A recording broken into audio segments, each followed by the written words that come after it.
Well, today we have the final exhibits for a number of classes and undergraduate projects at Queen's University School of Computing. And so these are students who've been working for the past 3 months or so to do a project within a course. And the creative computing side of our school is exhibiting their creative projects.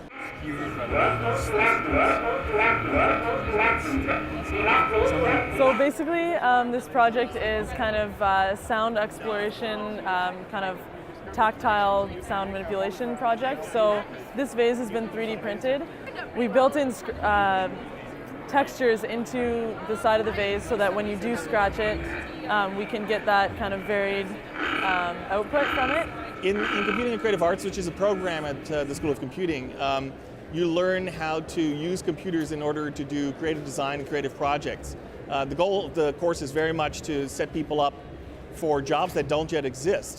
For example, we're talking about Facebook apps. That's something that didn't exist 5 years ago. And so we're teaching students critical skills to develop both hardware and software for interactive computing objects and software. And we're seeing some of the results of that here at the show today, where the students are exhibiting art projects that are all fully interactive, making sound depending on how you gesture at it or touch it. Shades on.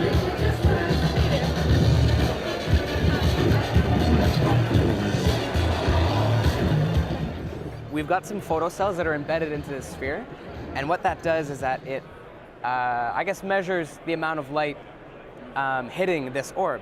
And so by manipulating the light, we're actually manipulating software that we've programmed to manipulate sound.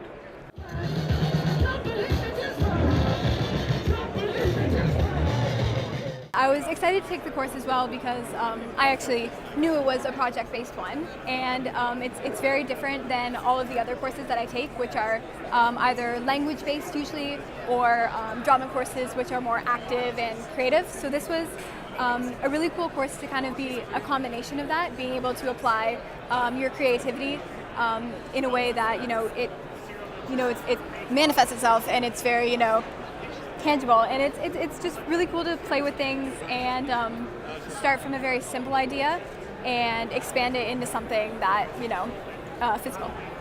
Well, we're seeing technology and computers embedded in everything now. I mean, my garage door tells me now when it's closing and opening on my iPhone, and we're going to see more and more of that. So the connected home, Internet of Things, everything is going to be having a chip in it, and everything is going to be online. What that also means is that we need interactivity for these objects. This is a burgeoning field that really nobody knows how to deal with very well. And so we need to educate students to be able to be prepared for these kinds of new challenges. And what that can lead to is, for example, students that may start up businesses.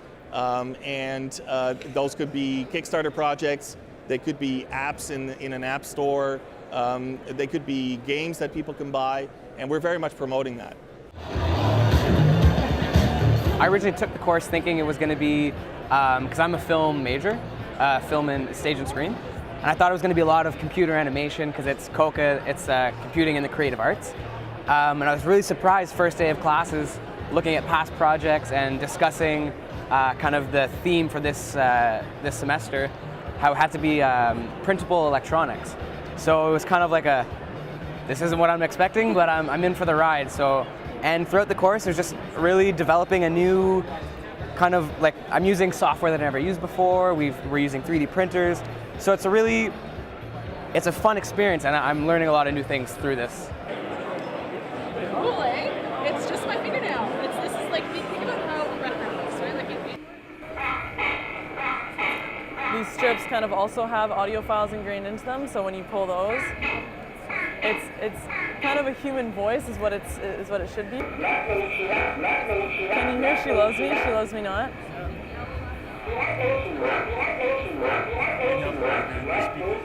It's wonderful seeing these students. They work in groups for the most part, and students come in with relatively little experience.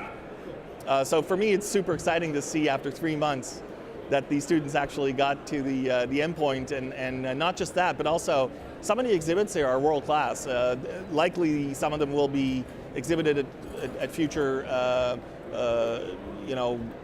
maker fairs or other kinds of exhibits that are outside of Kingston. This has happened in the past, and we very much encourage that.